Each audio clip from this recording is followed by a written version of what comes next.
चलिए class second का chapter number 3 EVS की बुक स्टार्ट करते हैं। चैप्टर का नाम है एनिमल्स अराउंड अस। एनिमल्स यानी कि जानवर, अराउंड यानी हमारे आसपास। तो हमारे आसपास जैसे भी जानवर, जितने भी जानवर रहते हैं, जिस प्रकार के रहते हैं, उन सब के बारे में हम लोग इस चैप्टर में देखेंगे।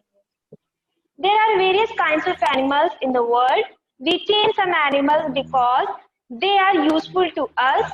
We keep them on farms or in the backyard of poor homes. They are called domestic animals. तो यहाँ पे बताया जा रहा है कि बहुत तरह तरह के हमारे आसपास एनिमल होते हैं और कुछ एनिमल्स को हम लोग घर में रखते हैं पालतू बनाकर, पेट बनाकर, जो हमारे लिए काम करते हैं, जो हमारे लिए लाभदायक होते हैं।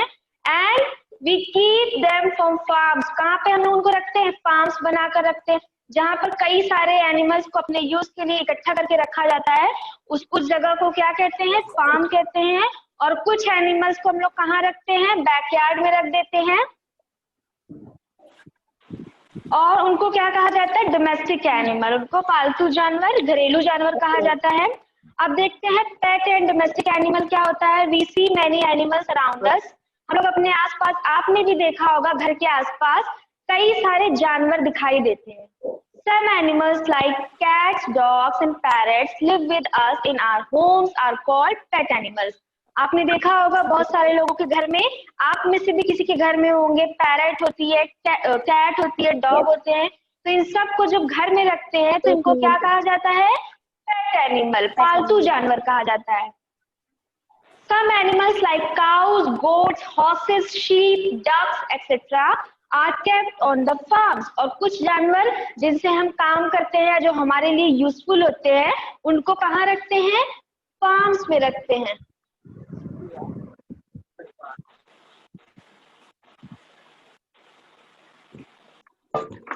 तो some animals like cows, goat, horses, sheep, ducks, etc. are kept on the farms. These are called domestic animals. They help us in many ways. और ये सारे जो जानवर हैं, इनको डोमेस्टिक एनिमल इसीलिए कहा जाता है क्योंकि ये हमें बहुत तरीकों से हेल्प करते हैं। कैसे हेल्प करते हैं बताइए, कौन बताएगा?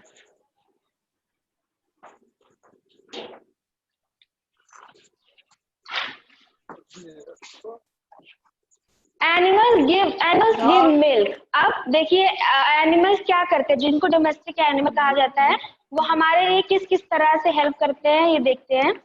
सम animals like cows, goat and buffaloes gives us milk. तो कुछ एनिमल कौन कौन से? काऊ हो गया, गोट हो गया, बफेलो हो गया, ये हमें मिल्क प्रोवाइड कराते हैं। We should drink milk every day. हमें हमेशा मिल्क पीना चाहिए। We also make curd, butter, ghee, cheese and ice cream from milk. हम लोग कर्ड, घी, बटर, चीज सब कुछ मिल्क से ही तो बनाते हैं ना। Animals give eggs and meat. अब कौन कौन से एनिमल है जो हमें प्रोटीन प्रोवाइड कराते हैं? Hens, geese and ducks give us eggs. Eggs are very healthy for us. Eggs can be eaten boiled, poached or as omelette. आपने सबने देखा होगा कि एग्स जो देती है हमें, हैन देता है ना, हैंस देती हैं और गीज देती है, डक्स देती हैं। और एग्स हमें बहुत हेल्दी रखते हैं। इसको हम लोग बॉईल करके भी खा सकते हैं, पोच करके भी खा सकते हैं और ऑमलेट की तरह भी खाते हैं। We also use them in cakes and pastries. और एग्स का यूज हमेशा केक और पेस्ट्री में किया जाता है। Some people cook and eat the flesh of animals like goat, hen and sheep. These people are called non-vegetarians. तो जो लोग मांस का सेवन करते हैं उनको नॉन वेजिटेरियन कहा जाता है। Animals give honey and wool. अब कौन से एनिमल हैं जो हमें हनी देते हैं एंड वुल देते हैं? कौन बताएगा? बताइए, हनी हमें कौन देता है? कौन, किससे मिलती है हनी? बहुत इजी आंसर है, बताइए। Ma'am honey bee. And good. और वुल कौन देता है हमें? ऊन। शीप। कौन देता है? शीप देती है ना। हाँ, we get honey and wax from bee hive. Bee hive जो होता है ना, मधुमक्खी का जो छत्ता होता है, वहां से हमें हनी भी मिलती है और उसकी जो बनावट होती है उससे हमें वैक्स भी मिलता है। बीज can give a painful sting. बीज के पास अगर हम जाएंगे तो वो हमें पेनफुल स्टिंग यानी बहुत दर्दनाक डंक मार देती है। So a beekeeper is careful while taking out honey. तो जो हनी निकालता है वो बहुत केयरफुल होकर निकालता है। हम में से कोई आसानी से हनी नहीं निकाल सकता है। अगर हनी निकालने जाओगे तो बहुत बुरी तरह से जो हनी भी होती है वो स्टिंग मार देगी। The soft thick hair on the body of sheep is called wool. बहुत सॉफ्ट और बहुत मोटा जो उसके फर का लेयर होता है शीप का, उससे हमें वूल मिलता है, ऊन मिलता है। वूल is woven into a warm cloth. और उसी ऊन को वोवन करके यानी कि बुन कर क्या बनते हैं, गर्म कपड़े बनते हैं।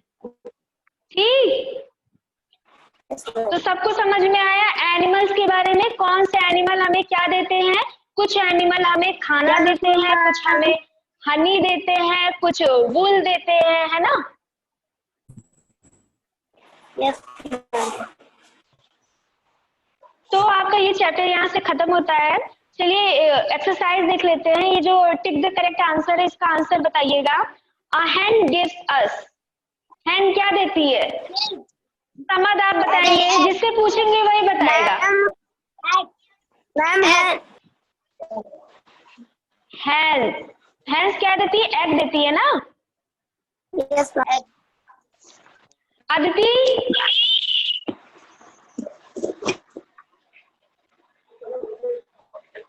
अदिति आपको मेरी आवाज आ रही है। अदिति, शांभवी, शिवांश।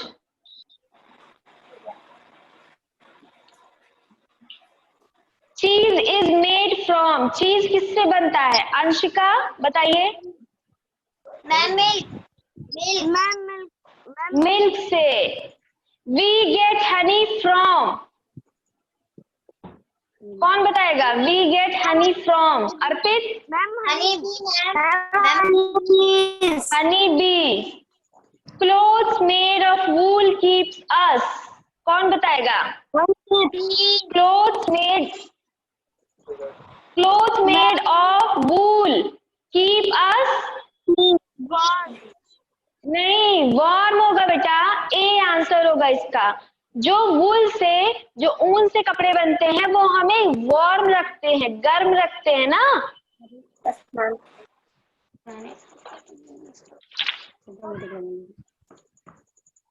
चलिए ट्रू फॉल्स बताइएगा। We see many animals around us, true या false. Ma'am true. We should not drink milk every day, समझ आप बताइए। We should not drink milk every day, false. Cow was the first animal to be tamed by man. पहला जानवर था काऊ जिसको इंसान, हाँ। We get wool from the sheep. True ma'am true. Ma'am true. Camel is called the ship of desert. Ma'am true. Ma'am true. चलिए ये chapter आपका यहीं से एंड करते हैं। पेज नंबर 22 पर आइए, chapter number 4।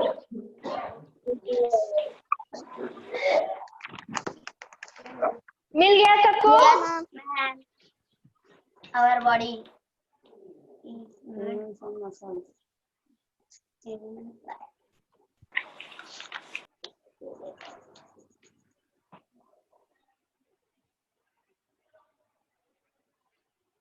Bones and muscles, bones और मसल्स हमारे बॉडी का पार्ट होते हैं, इनके बारे में हम लोग पढ़ेंगे।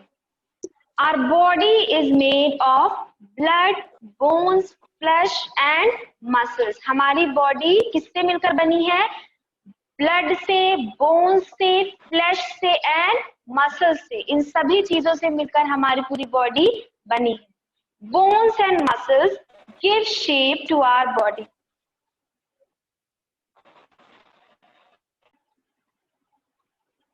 Bones and muscles give shape to our body.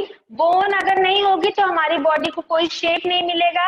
अगर सिर्फ हमारी बॉडी में फ्लैश ही और ब्लड ही रहेगा तो बॉडी खड़ी ही नहीं हो पाएगी। हमारी पूरी बॉडी का स्ट्रक्चर किस पे खड़ा है? बोन्स पर खड़ा है।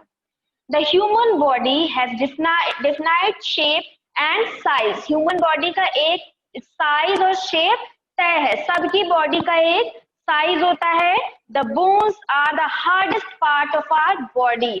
अगर देखा जाए तो हमारी बॉडी का सबसे हार्डेस्ट पार्ट बोन्स होती हैं। बाकी सारा तो सॉफ्ट ना, फ्लैश और सब कुछ तो सॉफ्ट है, लेकिन जो बोन्स होती हैं वो सबसे हार्ड होती है बॉडी में। Muscles are attached with bones and help them to move.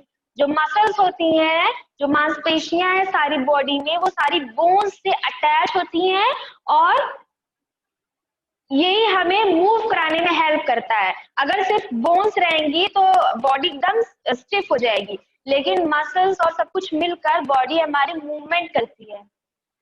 The skeleton, आप कंकाल तंत्र के बारे में पढ़ेंगे। देखिए यहाँ पर आपकी इसका इमेज भी बना, स्केलेटन इसी को कहते हैं। There are 206 bones in our body. हमारी बॉडी में 206 बोन्स होते हैं एक अडल्ट की बॉडी में। The point at which two bones join together is called a joint. जहां पर दो बोन्स आकर मिलती हैं। आपने देखा होगा हर बॉडी का जो, जैसे यहाँ पर भी बोन्स है ना, ये बोन्स पर ही तो टिका हुआ है हमारी फिंगर, लेकिन ये मुड़ जा रही है। क्यों मुड़ जा रही है? क्योंकि कहीं ना कहीं से बोन्स में जॉइंट है। अगर सिर्फ एक बोन होगी तो उंगली तो मुड़ेगी ही नहीं। इसी तरह पूरी बॉडी के स्ट्रक्चर में जो बोन्स हैं वो आपस में कहीं ना कहीं जा जाकर जुड़ी हुई है। तो इन सभी जुड़ी हुई बोन्स को जॉइंट कहा गया है। All the bones in the human body form a framework called skeleton. और सारी जो हड्डियां हैं, जैसे कि यहाँ आपको दिख रहा है, इसमें सिर्फ बोन्स दिख रही है, आपको फ्लैश कहीं भी नहीं दिख रहा है। तो इन सारी बोन्स का जो स्ट्रक्चर होता है, ढांचा होता है, इसको ही स्केलेटन कहा गया है। The skeleton gives shape and support to our body. Skeleton हमारे बॉडी को शेप और सपोर्ट देता है। It also protects the important part of the body such as lungs, brain, liver, heart, etc. और स्केलेटन ही हमारे बॉडी के soft part, जो बहुत बॉडी के लिए हमारे लिए बहुत इंपॉर्टेंट है, उनको बचा कर रखता है। जॉइंट्स, अब देखिए जॉइंट्स क्या होता है? जहां पर जो बोन्स होती हैं वो मिलती हैं।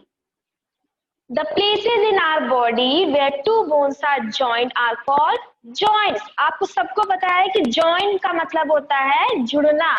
तो जहां पर भी दो बोन्स आपस में मिलती हैं, उन्हीं मिलने की जो जगह होती है उसको क्या कहा गया है? जॉइंट कहा गया है।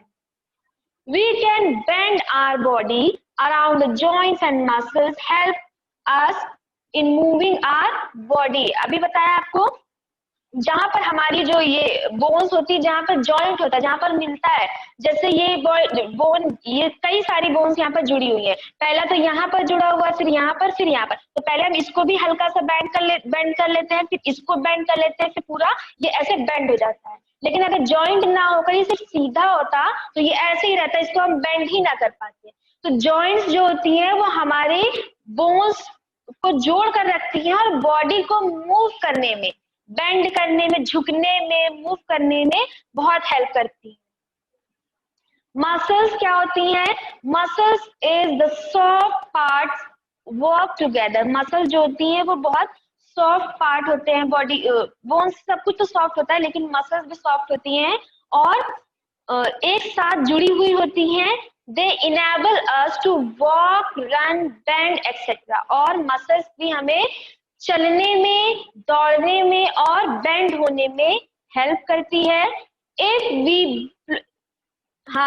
Below the skin, if below the skin, और ये स्किन के नीचे होती है। स्किन हमारी जो ऊपरी ये जो त्वचा है, इसको स्किन कहा गया है, मसल्स स्किन नीचे होती है। There are about 600 muscles in our body. याद रखिएगा 600 मसल्स हमारी बॉडी में होती हैं। Muscles are fleshy bundles of elastic material in the body, elastic देखा होगा आपने, खिंचता है, तो उसी तरह का फ्लैश यानी मांस से बना होता है लेकिन थोड़ा इलास्टिक ही होता है, थोड़ा सा खिंचने वाला होता है muscles. Bones and muscles want to play and work well. We must have strong muscles.